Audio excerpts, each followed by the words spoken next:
Assalamualaikum warahmatullahi wabarakatuh. Perkenalkan, nama saya Richa Fadli dengan NIM 21231026. Di sini saya akan menjelaskan tentang hukum kekekalan energi mekanik dan momentum linier dengan dosen pengampu Dr. Anda Murtiani MPD.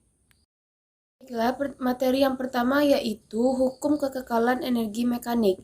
Adapun tujuan percobaan ini, yang pertama, memahami konsep hukum kekekalan energi mekanik, mengidentifikasi energi kinetik dan energi potensial dalam persamaan energi mekanik. Setelah itu, merumuskan persamaan matematis hukum kekekalan energi mekanik, mempresentasikan laporan hasil analisis terkait percobaan hukum kekekalan energi mekanik. Adapun kompetensi, mahasiswa mampu mengajukan gagasan penyelesaian masalah, usaha, dan energi dalam kehidupan sehari-hari dengan menerapkan metode ilmiah, konsep energi, usaha kerja, dan hukum kekekalan energi, serta mengolah data hasil pengukuran menggunakan angka berarti, disertai ketidakpastiannya. Teori dasar. Jika gaya konservatif adalah satu-satunya gaya yang melakukan usaha pada benda, maka usaha yang dilakukan oleh gaya sama dengan pengurangan energi potensial sistem dan juga sama dengan pertambahan energi kinetik sistem benda. Sebuah gaya disebut konservatif jika usaha total yang dilakukan pada sebuah benda adalah nol, di mana W total sama dengan integral F dikali ds disama dengan min EP sama dengan plus EK. Jadi delta EK ditambah delta EP sama dengan 0.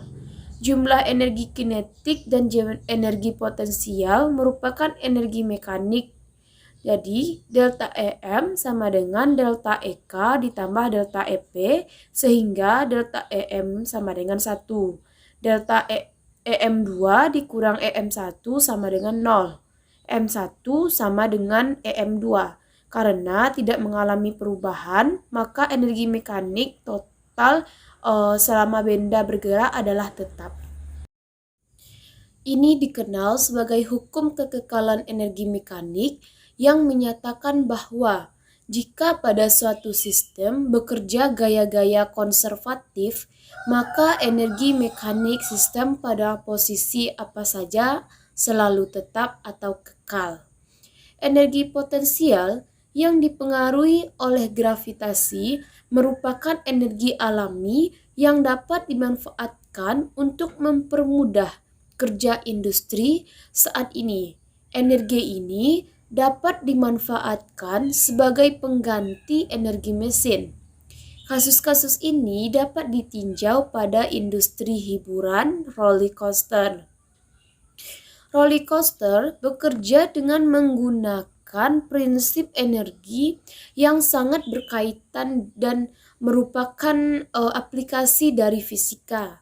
Mesin berupa conveyor belt digunakan untuk menjalankan roller coaster sampai ketinggian tertentu. Akan tetapi, setelah itu mesin dimatikan dan roller coaster berjalan tanpa menggunakan energi dari mesin. Prinsip yang digunakan dalam roller coaster sehingga dapat berjalan adalah gravitasi, energi mekanik, dinamika, gaya sentripetal, dan gaya gesek. Selain itu, lintasan dari roller coaster tidak selalu naik turun berupa parabola. Seringkali untuk meningkatkan adrenalin, lintasan dibuat menyerupai loop, sehingga perlu kita membahas mengenai gerak melingkar dan gaya sentripetal yang mempengaruhi roller coaster sehingga dapat melintasi loop dengan aman. Kapan energi kinetik maksimum terjadi? Bagaimana dengan energi potensial? Dan bagaimana konsep hukum kekekalan energi mekanik yang dimanfaatkan dalam dunia industri roller coaster? Berikut ini merupakan gambar kereta luncur roller coaster pada meluncur pada lintasannya. Perhatikanlah gambar di samping ini. Baiklah, alat dan bahannya. Yang pertama yaitu komputer atau laptop atau HP Android. Yang kedua, software simulasi PET atau Energy Skateboard Simulation Lab. Yang ketiga, jaringan internet. Selanjutnya kita masuk ke prosedur kegiatan pada percobaan pertama. Baiklah, kita akan melakukan percobaan hukum kekekalan energi kinetik. Sebelum itu, setelah kita masuk ke linknya yang kita akses di e-learning. Lalu klik bagan batang, kisi-kisi, dan kelajuan yang terdapat di pojok kanan atas. Tempatkan pemain skateboard pada sisi bagian paling atas dari lintasan. Setelah itu kita gerakan lambat ya, tekan gerakan lambat agar lebih mudah kita memantaunya. Lalu klik tombol play. Ketika skateboard berada di posisi paling bawah, klik tombol stop. Perhatikan, dan berada di paling bawah kita klik tombol stop. Lihatlah bagian batang dan kelajuan yang terjadi. Total energi ketika skateboard berada di posisi paling atas yaitu total energinya tetap atau sama saat berada di paling bawah ataupun paling atas. Dan ketika skateboard berada di posisi paling atas, energi kinetiknya semakin berkurang atau menghilang. Setelah itu, kita klik tombol play. Dan lihat bagian batang dan kelajuannya yang paling bawah. Setelah itu, yang terjadi total energinya ketika skateboard itu berada di posisi paling bawah yaitu total energinya tetap atau sama saat berada di paling atas ataupun di paling bawah. Jadi tidak ada perbedaan. Dan energi kinetiknya ketika skateboard berada di posisi paling bawah yaitu semakin tinggi atau semakin bertambah, sedangkan energi potensialnya semakin berkurang. Ketika skateboard berada di posisi paling bawah, maka energi potensialnya semakin berkurang atau semakin rendah. Setelah itu kita klik lagi tombol play dan ketika skateboard berada di posisi tengah kita klik tombol stop. Lihatlah bagian batang dan kelajuannya yang terjadi. Ya. Yaitu energi ketika skateboard berada di posisi paling atas, maka energi potensialnya semakin bertambah atau semakin tinggi.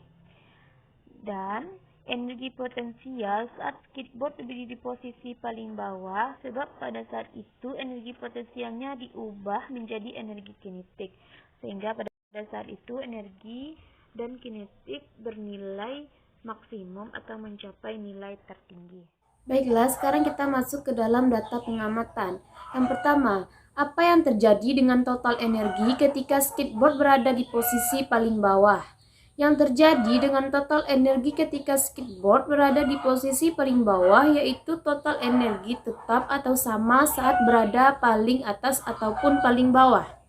Yang kedua, bagaimana energi kinetik ketika skateboard berada di posisi paling bawah? Energi kinetik skateboard berada di posisi paling bawah adalah semakin tinggi atau semakin bertambah, sedangkan energi potensialnya semakin berkurang. Lalu, bagaimana energi potensial ketika skateboard berada di posisi paling bawah? Ketika skateboard berada di posisi paling bawah, maka energi potensialnya semakin berkurang atau semakin rendah. Apa yang terjadi dengan total energi ketika skateboard berada di posisi paling atas?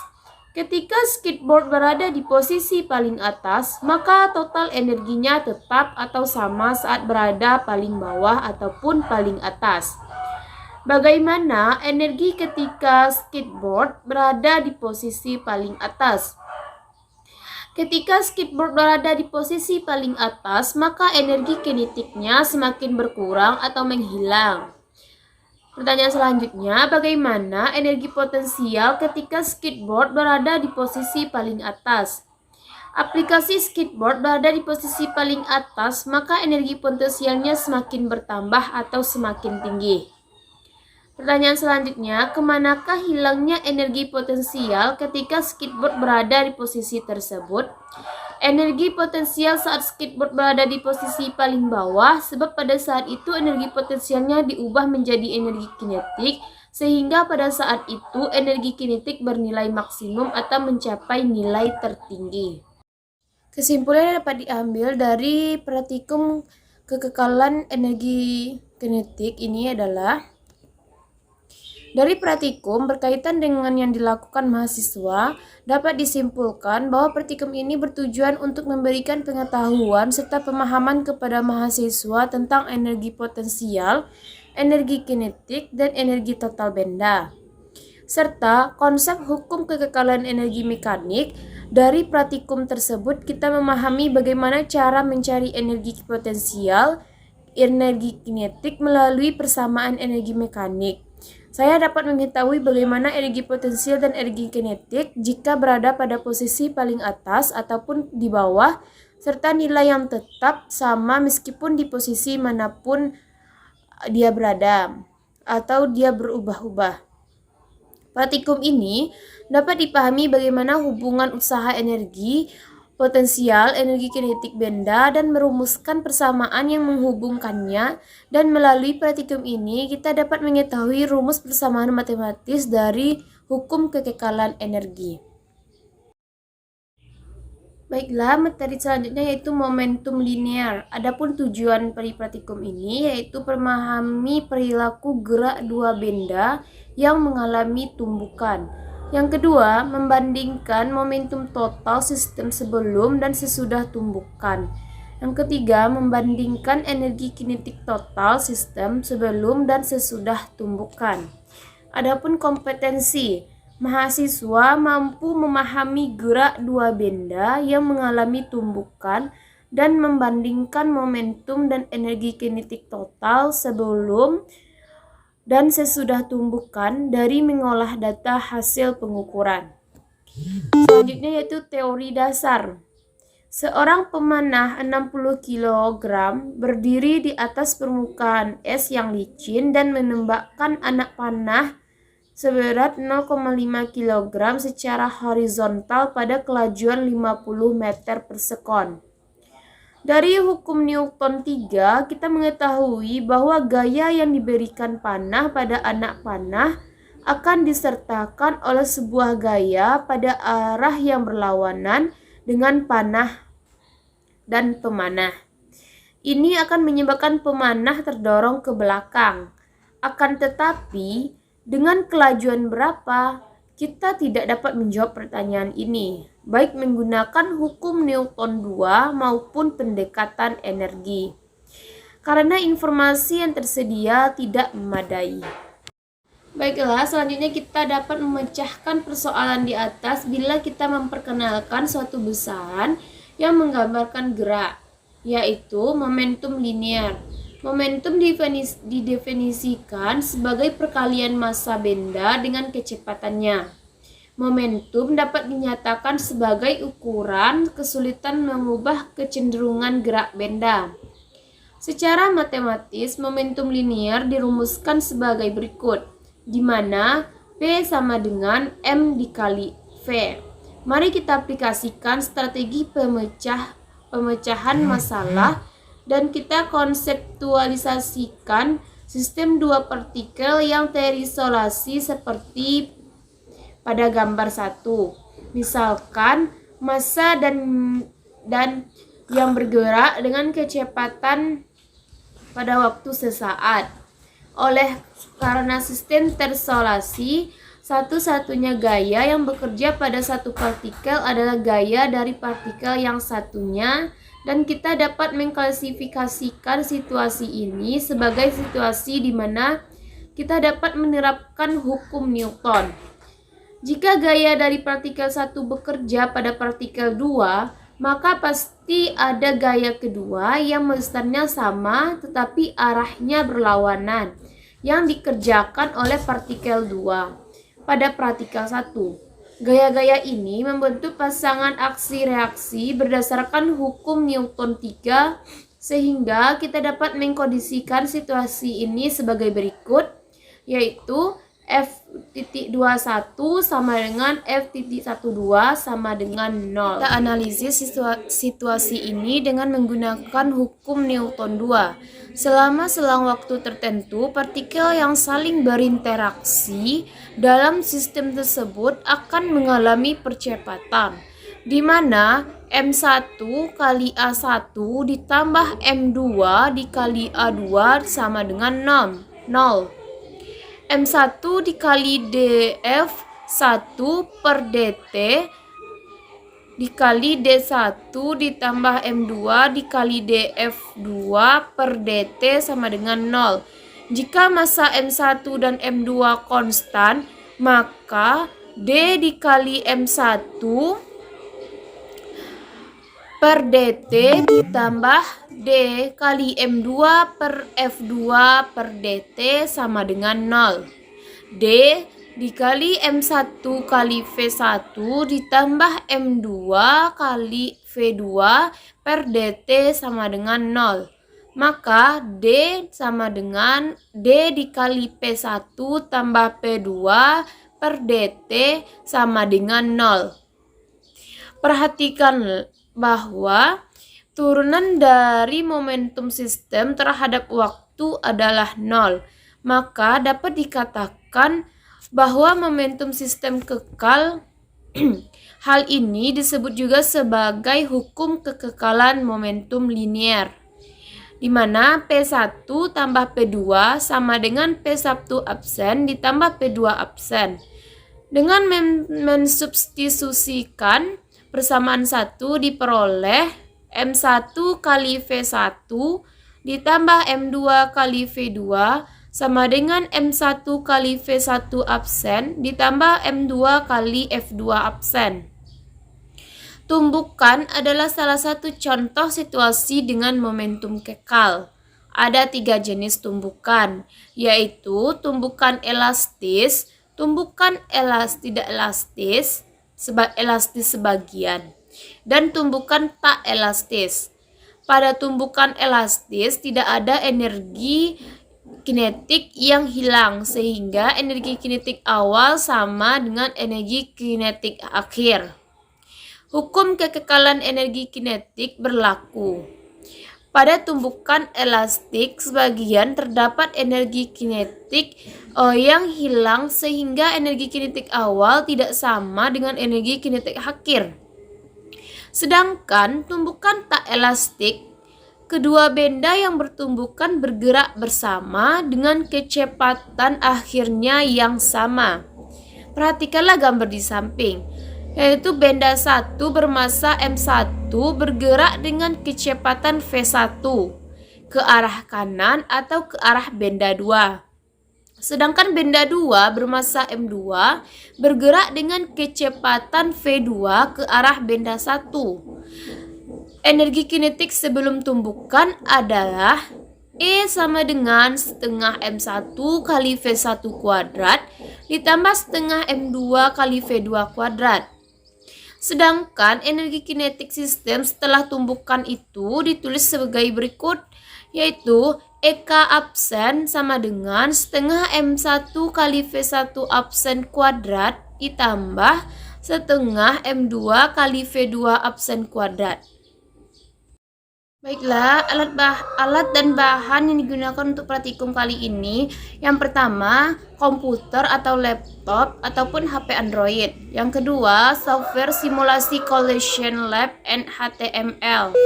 Yang ketiga, jaringan internet. Adapun prosedur kegiatan ini, yang pertama yaitu tahapan persiapan. Yang pertama, nyalakan komputer atau laptop. Yang kedua, pastikan komputer atau laptop yang digunakan memiliki aplikasi Java, Flash, dan Macromedia Flash. Yang ketiga, carilah tempat di mana software aplikasi Collision Lab disimpan pada komputer atau laptop Anda. Lalu, observasi aplikasi Collision Lab. Baiklah, kita akan melakukan percobaan tumbukan elastik. Pertama-tama, bukalah aplikasi Collision Lab pada komputer yang telah dilengkapi dengan aplikasi Java. Selanjutnya, pilih tombol satu dimensi pada menu kontrol. Lalu, nonaktifkan tanda centang refreshing bordernya. Atur tingkat elastisitasnya pada 100%. Ini atur sampai 100% tingkat elastiknya. Tempatkan bola 1 pada 1,0 dan bola 2 pada 3,0. Setelah itu, ambil tumbukan yang terjadi pada selang waktu tersebut sebelum atau sesudah tumbukan. Jangan lupa kecepatannya merupakan besaran vektor. Tuliskan pada tabel 2. Catat kecepatan masing-masing bola saat sebelum dan sesudah tumbukan. Lalu ulangi langkah 4-6 dengan menvariasikan penambahan massa pada tiap bola. Di sini, percobaan yang pertama kita menggunakan massa satunya 0,50. Lalu massa 2-nya 1,50. Kita akan melakukan Kecepatan awalnya di sini adalah pada bola 1, kecepatan awalnya itu 1,00 meter per sekon, dan kecepatan awal pada bola 2 min 0,50 meter per sekon. Sekarang kita lihat berapa kecepatannya pada saat sesudah tumbukan. Nah, di sini dapat dilihat bahwa kecepatan setelah tumbukannya atau kecepatan akhirnya pada bola 1 yaitu min 1,25 dan kecepatan akhirnya pada bola 2 yaitu 0,25. Setelah itu kita ubah massa pada percobaan keduanya. Massa 1 kita jadikan 1,010 1 kilo. Dan percobaan yang kedua untuk massa bola yang kedua kita ubah menjadi 2 kilo. Setelah itu, lihatlah kecepatan awalnya pada bola 1 yaitu 1,00. Sedangkan pada bola 2 massa awalnya min 0,50. Sekarang kita lihat berapa kecepatan akhirnya saat setelah tumbukan. Di sini kecepatan akhirnya pada bola 1 yaitu 1,00 meter per sekon, min 1,00 meter per sekon. Dan pada bola yang kedua kecepatan akhirnya 0,50 meter per sekon. Kita melakukan percobaan yang ketiga dengan cara mengubah massa bola 1 menjadi 150 gram, 1,50 kg. Setelah itu pada bola yang kedua massanya kita ubah menjadi 2,50 gram.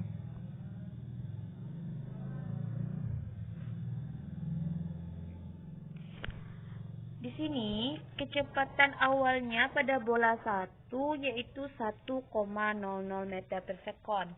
Sedangkan pada bola 2 kecepatan awalnya yaitu min 0,50 meter per sekon. Setelah itu kita melakukan tumbukan dengan cara menekan tombol play. Lalu kita lihat berapa kecepatan akhirnya pada bola tersebut. Nah, dapat kita lihat kecepatan akhirnya pada bola pertama atau pada bola pertama yaitu min 0,88 meter per sekon. Sedangkan pada bola kedua kecepatan akhirnya yaitu 0,63 meter per sekon. Kita melakukan percobaan tadi, masukkanlah hasil percobaannya ke tabel 1, yaitu data kecepatan benda tumbukan elastis. Pada percobaan yang pertama, kita menggunakan masanya pada bola 1 yaitu 0,50 kg. Di sana kita mendapatkan kecepatan awalnya 1,00 meter per sekon dan kecepatan akhirnya min 1,25 meter per sekon. Sedangkan pada benda 2, masanya yaitu 1,50 kg, kita mendapatkan kecepatan awalnya min 0,50 dan kecepatan akhirnya 0,25 meter per sekon. Pada percobaan yang kedua, massa bola 1 yaitu 1 kg dengan mendapatkan kecepatan awalnya 1 meter per sekon dan kecepatan akhirnya min 1 meter per sekon. Pada bola 2, massanya yaitu 2 kg dengan kecepatan awalnya min 0,50 dan kecepatan akhirnya 0,50 meter per sekon.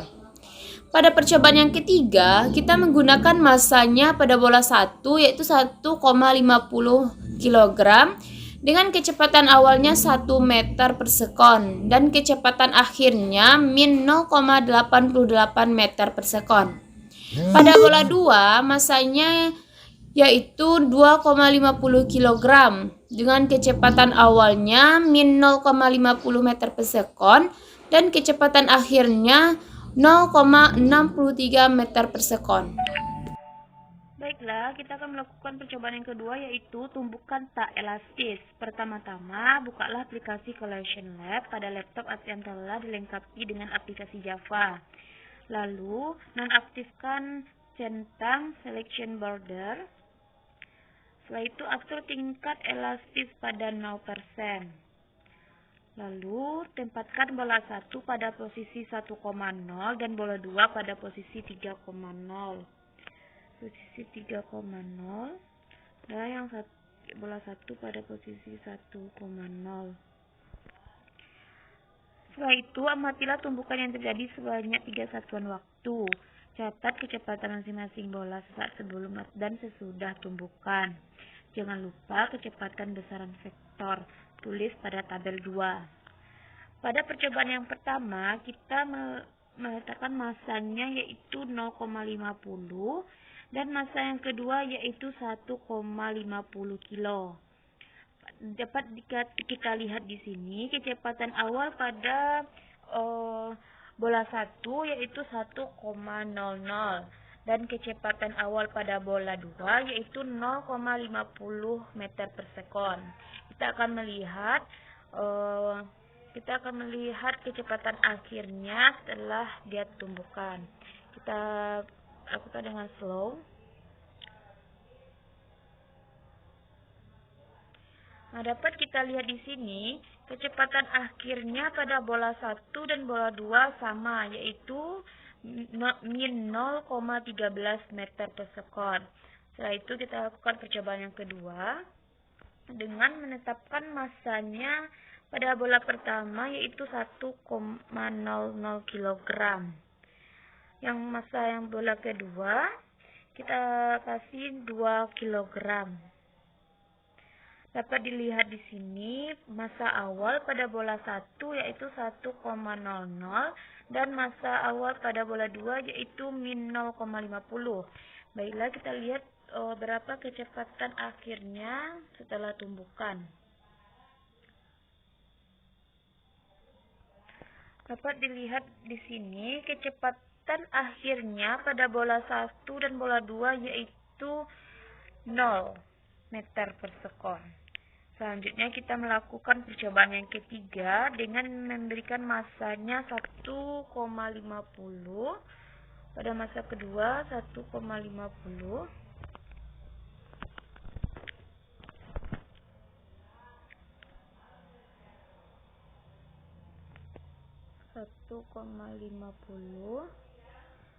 Dan massa yang keduanya 2,50. Dapat dilihat di sini kecepatan awalnya pada bola pertama yaitu 1,00 dan kecepatan yang awal pada bola kedua yaitu min 0,50. Dapat kita lihat di sini berapa kecepatan akhirnya setelah tumbukan. Dapat dilihat di sini bahwa kecepatan akhirnya pada bola 1 dan bola 2 sama, yaitu 0,06 meter per sekon. Baiklah, kita melakukan percobaan yang kedua tadi, yaitu tumbukan tak elastik. Setelah itu, masukkan datanya ke tabel 2, yaitu kecepatan benda pada tumbukan elastik. Pada percobaan pertama, kita menggunakan masanya 0,50 kg, mendapatkan kecepatan awalnya 1 meter per sekon dan kecepatan akhirnya min 0,13 meter per sekon. Pada bola 2, masanya yaitu 1,50 kg, mendapatkan kecepatan awalnya min 0,50 meter per sekon dan kecepatan akhirnya min 0,13 meter per sekon. Pada percobaan yang kedua, pada bola 1, kita menggunakan masanya 1 kg dan mendapatkan kecepatan awalnya 1 meter per sekon dan kecepatan akhirnya 0. Sedangkan pada bola kedua, kita menggunakan masanya 2 kg dan mendapatkan kecepatan awalnya min 0,50 meter per sekon dan kecepatan akhirnya 0.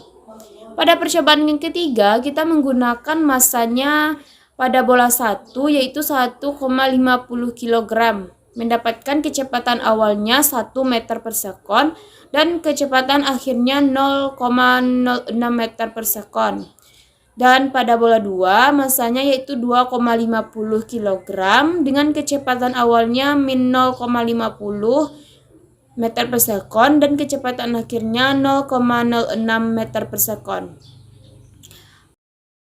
Baiklah, kesimpulan yang dapat kita ambil dari percobaan momentum linear ini yaitu yang pertama, pengaruh massa benda terhadap momentum total sistem sebelum dan sesudah tumbukan yaitu massa dengan momentum berbanding lurus. Artinya semakin besar massa maka momentum yang dihasilkan juga akan semakin besar.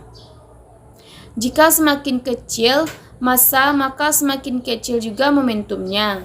Pada tumbukan lenting sempurna dan sedangkan pada tumbukan lenting sempurna massa benda berubah-ubah karena benda yang bertumbukan akan menyatu. Selanjutnya, pengaruh kecepatan awal terhadap kecepatan awal benda terhadap momentum total sistem dan sesudah tumbukan adalah jika kecepatan dan arah benda pertama setelah tumbukan akan sama dengan kecepatan tumbukan benda setelah ditumbukan. Hal ini dikarenakan salah satu benda mengikuti gerak benda yang lainnya. Setelah terjadinya tumbukan ini, berarti total momentumnya sistem benda sebelum tumbukan selalu sama dengan total momentum sistem benda setelah tumbukan. Dari pembahasan di atas dapat disimpulkan bahwa momentum linear ialah hasil perkalian antara massa dengan kecepatannya. Menurut hukum 2 Newton, laju perubahan momentum dari sebuah partikel adalah sebanding dengan gaya resultan yang bekerja pada partikel dan dalam arah gaya itu apabila dua benda bertemu dengan kecepatan relatif, maka benda tersebut akan bertumbukan. Tumbukan dapat dibedakan menjadi dua, yaitu tumbukan lenting sempurna dan tumbukan tak lenting. Baiklah, sekian hasil presentasi dari saya. Mohon maaf apabila ada kesalahan kata dan kekurangan dari materi dan saat saya menyampaikan, mohon maaf karena kesempurnaan itu hanyalah milik Allah. Sekian, terima kasih. Assalamualaikum warahmatullahi wabarakatuh.